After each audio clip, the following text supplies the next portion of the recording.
Ça fait maintenant plus d'1 mois et demi que l'on est en Norvège, et le moins que l'on puisse dire c'est que l'on sera passé par toutes les émotions. Dans la précédente vidéo, on vous avait laissé dans la région de Bodø, où nous étions restés bloqués pendant 3 semaines, ce qui avait fortement retardé notre programme. Mais tout ça est derrière nous, et nous sommes enfin arrivés dans les légendaires îles Lofoten. Nous, c'est Marie et Simon.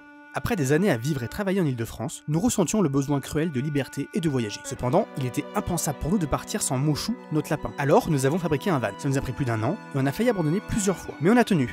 Et aujourd'hui, on t'emmène avec nous dans notre voyage en tour d'Europe, et pourquoi pas, encore plus loin. Si vous nous suiviez sur Instagram, vous sauriez déjà, on est arrivé dans les Lofoten. Et là, plus précisément, on est à Rennes. Il fait pas trop mauvais aujourd'hui, il est 10 h. Marie lead le convoi, et aujourd'hui, on va monter, alors pas là, mais encore beaucoup plus haut, à la célèbre marche où il y a 1600 marches, pour aller voir la vue d'en haut. Ces îles sont littéralement une chaîne de montagnes au beau milieu de la mer et forment une véritable barrière. Ici, le climat est rude. Les hivers sont glaciales, les tempêtes sont fréquentes et violentes. Ce sont ces caractéristiques climatiques qui donnent leur apparence si brute et hostile aux Lofoten. Est-ce qu'on est déjà carbo? Oui. Est-ce qu'on est à la moitié? Non. On est presque aux 3/4. On est un peu dans le dur, mais la vue est stylée. Et je pense que ça va vraiment en valoir le coup là-haut. Et là par contre ça monte très très raide.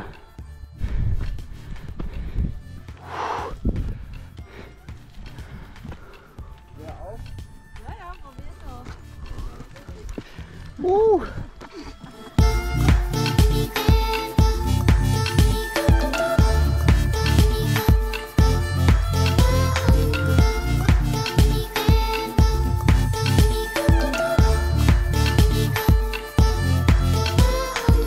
Oui, Edith.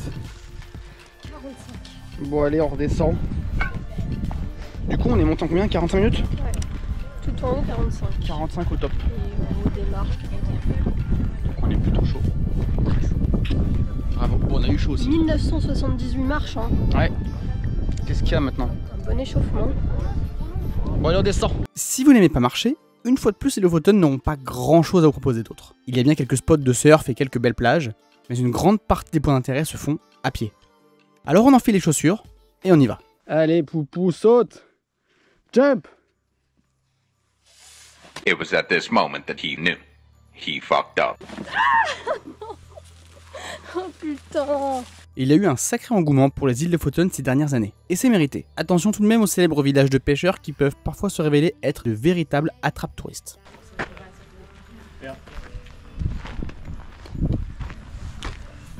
Donc là on est venu au village de Nusfjord, et on va pas le faire parce que c'est 9 € par personne pour visiter le village. Ça veut dire 18 €, donc on est deux, 18 € pour visiter un village. Bah non. Là la Norvège ça commence à bien faire. On s'est déjà fait baiser 18 € au début là quand on avait visité une église pétée. Donc il y a des choses que je veux plus payer, je ne serai plus un pigeon. Ah non mais attendez, on est où là? Alors oui, le village il est classé au patrimoine mondial de l'UNESCO. Je vous mets au défi de trouver des villages classés au patrimoine mondial de l'UNESCO. En France il y en a genre 150. Il n'y en a pas un qui est payant. Hein. Et oui, on entend tellement d'éloges sur les Lofoten, il fallait bien que je sois un peu critique quand même. Sur ce, on continue notre montée et arrivons dans la ville d'Enningsvar, qui est connue principalement pour son terrain de foot. Nouveau jour, nouvelle randonnée.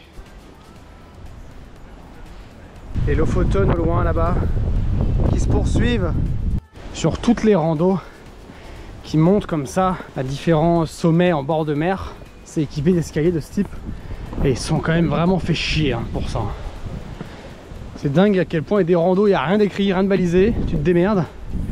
Et d'autres où c'est un escalier sur 500 mètres de dénivelé. On m'avait dit que ce serait une balade.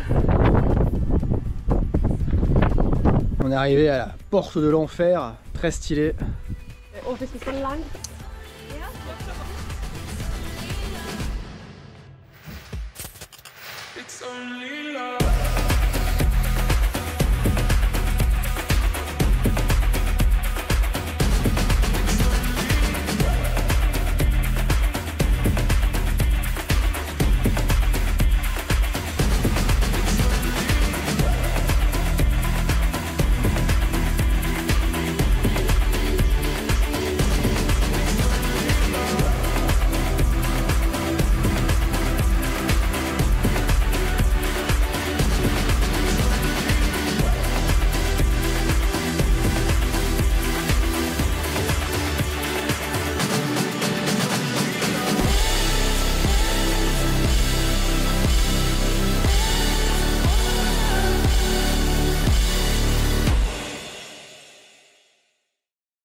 Malheureusement, nous sommes pressés par le temps. Nous sommes déjà mi-septembre, les journées ont fortement diminué, le soleil est bas et on commence à avoir des problèmes de batterie. Devant nous, ce magnifique Sprinter 4x4 appartient à Anna et Pierre, alias Petit Périple. On vous reparlera de ce couple plus tard car on va les recroiser pas mal de fois au cours du voyage et ils font partie de nos plus belles rencontres. Direction donc Andoy, l'île la plus au nord des Lofoten. D'ailleurs, nous verrons nos seuls élans du voyage sur cette route-là. Il y en a 3. Ouf. Ah donc c'est vraiment la route des élans. Mais c'est incroyable. Tu les vois? Ah oui, je vois bien, ouais. Oh l'autre là-bas qui arrive, Red. Oh la journée de zinzin. Plus on monte, moins on croise de véhicules de loisirs. Est-ce parce que moins de voyageurs ont le courage de monter jusqu'ici? Ou bien parce qu'on arrive fin septembre et que la majorité des voyageurs sont des vacanciers? Parce que oui, avant ça, c'était un défilé. Genre le vrai défilé de camping-cars et autres vannes aménagées.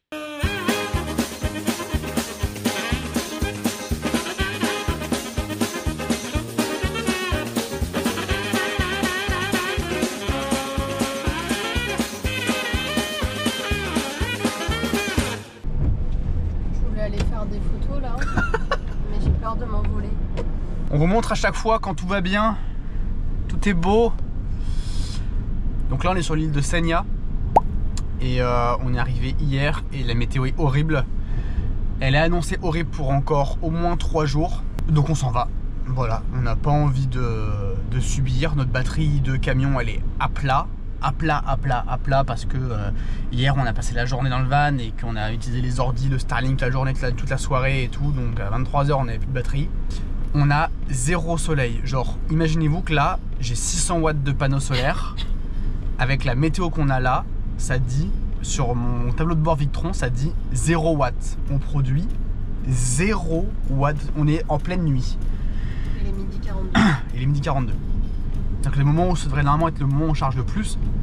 Genre là, le camion, il bouge un truc de dingue. Donc on s'en va. Voilà, genre je pense qu'à un moment donné... faut juste pas... Faut savoir renoncer. Ouais, non mais c'est pas forcé quoi. Donc on voulait faire la rando de la montagne qui est là-bas. C'est là. Il paraît qu'il y a une rando de zinzin, ça a l'air magnifique et tout, mais ben... ce sera pas pour cette fois. Ça fait un peu plus de 2 mois qu'on est en Norvège. Et on doit être sur les 2 mois en temps cumulé, on doit être à peu près à 1 mois, 1 semaine, 1 mois, 1 semaine ou 1 mois et 2 semaines de mauvais temps. Et à peu près aller en cumulé entre 2 et 3 semaines de temps à peu près ok. Et je pense que si on prend les belles journées qu'on a eu, vraiment les belles journées, on doit avoir 2 semaines de belles journées. Oh non, t'es optimiste, je pense. En tout cas, une chose est sûre, plus on monte et plus on aime la Norvège. Étrangement, la nature semble de plus en plus intacte et brute. Il y a de moins en moins de monde et par conséquent, il est vraiment facile de trouver des magnifiques spots, ultra nature et calmes. Les températures ont drastiquement baissé. Donc là il fait 6 degrés mais cette nuit on est tombé presque à 0. Et du coup ben, comme vous pouvez le voir là-bas, il a neigé un petit peu sur les sommets autour de Tromsø. Donc winter is coming! Winter is coming! En vrai j'ai même envie de rester encore là ce soir. Comme tu veux. C'est trop beau.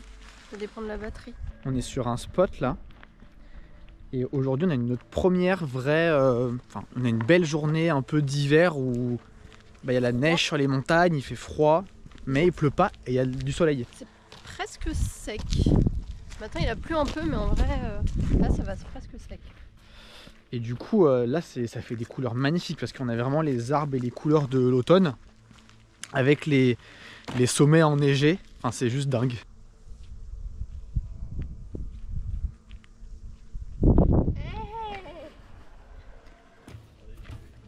Des trucs pour mon lapin.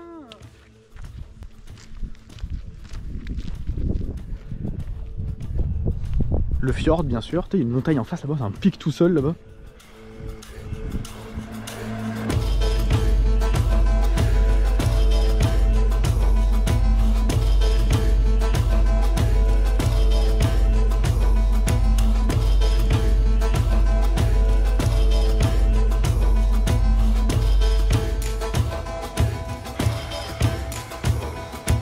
Pendant toute la durée de notre séjour en Norvège, on s'est posé la question, est-ce qu'on monte au Cap Nord ou pas? À la base, on s'était dit que non, car il faut bien comprendre que lorsqu'on est à Tromsø, qui est déjà tout au nord de la Norvège, il faut encore compter plus de 9 heures de route et plus de 600 km pour s'y rendre, soit le double pour faire l'aller-retour. C'était donc un gros détour sur notre route puisque nous voulions redescendre par la Finlande. Cependant, nous étions dans l'attente de la réception d'un thermocouple pour nos plaques de cuisson et avions encore plusieurs jours à tuer avant sa réception. Alors on a décidé de monter. Direction donc le point le plus au nord de l'Europe. Il y a du monde là, hein.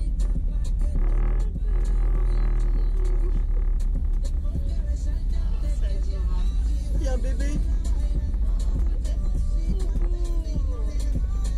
Au fur et à mesure que l'on monte, les arbres disparaissent et laissent place à des paysages rocailleux et désertiques. Ici on est en terre sami. L'élevage de rennes est l'activité principale avec le tourisme. La route est longue et pénible, surtout avec la pluie, le vent et la nuit qui tombe alors qu'il n'est que 16 heures. Mais nous avons une fenêtre météo favorable le lendemain qui devrait nous permettre d'aller faire la célèbre randonnée du Cap Nord.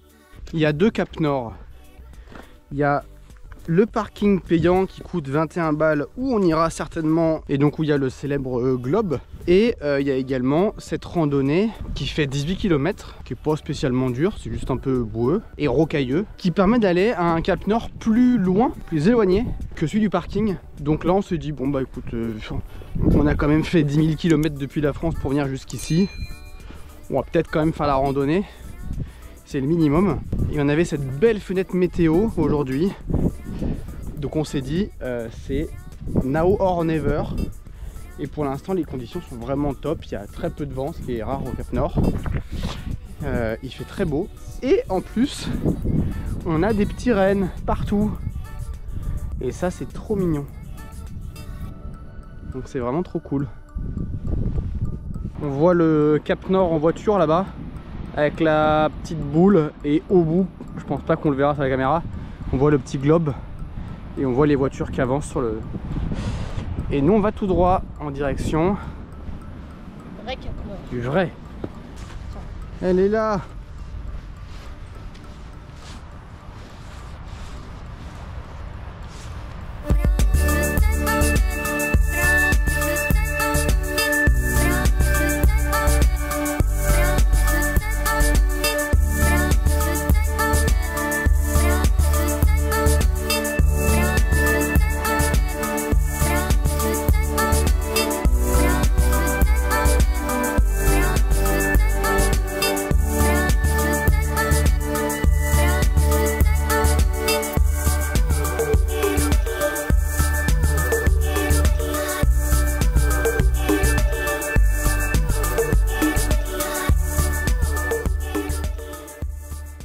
Oui, on aura vu nos plus belles aurores boréales du voyage au Cap Nord. Décidément, nous aurons été gâtés cette fois-ci. On nous demande souvent si ça vaut le coup de monter jusqu'à là-haut. Et notre réponse est simple. Si vous avez une belle météo annoncée, oui, foncez. Mais bien souvent, la météo y est très mauvaise et faire autant de route sans réellement pouvoir en profiter pourrait vous laisser un goût amer. Il fait beau aujourd'hui. Ça fait trop du bien, on en profite vraiment pour essayer de recharger toutes les batteries du camion et nos batteries à nous parce que c'est pas facile parfois d'enchaîner des longues périodes de pas beau temps. J'ai essayé de mettre le camion un tout petit peu sur le tas de gravats, j'aurais pu monter un peu plus, mais de le pencher un tout petit peu de manière à être un tout petit peu optimisé face au soleil. Et vous voyez là, regardez, là il est 11 h du matin et le soleil, regardez comment il est bas, quasiment à l'horizon en fait, c'est juste dingue. Dans 1 heure c'est censé être le zénith, c'est le moment où le soleil est au plus haut et il est vraiment juste là. Et là pour vous dire, malgré l'inclinaison du camion, on charge près 130 watts sur 600 possible, alors que cette heure là, par exemple quand on était au Portugal en mai, etc., on chargeait 500 watts. Les habituels collègues norvégiens.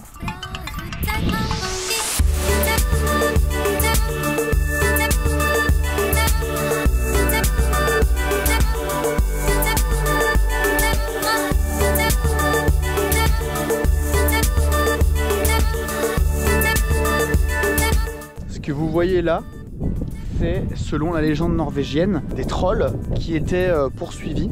Et en fait, ils attendaient que la marée soit basse ici pour pouvoir traverser de l'autre côté et être en sécurité. Et en fait, le temps d'attendre, le soleil s'est levé et les a transformés en pierre. Et pour ceux qui ont la ref, dans le Seigneur des Anneaux et dans le Hobbit, les trolls sont également des bestioles qui se changent en pierre au contact des rayons du soleil. Donc c'est marrant parce que je pense que Tolkien du coup s'est inspiré des légendes norvégiennes concernant les trolls dans son écriture du Seigneur des Anneaux et du Hobbit. Donc c'est assez marrant. Bon, il y a eu de grandes avancées. Ce matin, on s'est levé. On avait un message. On avait un problème de gaz depuis des mois. Et on a reçu la pièce. Ça y est.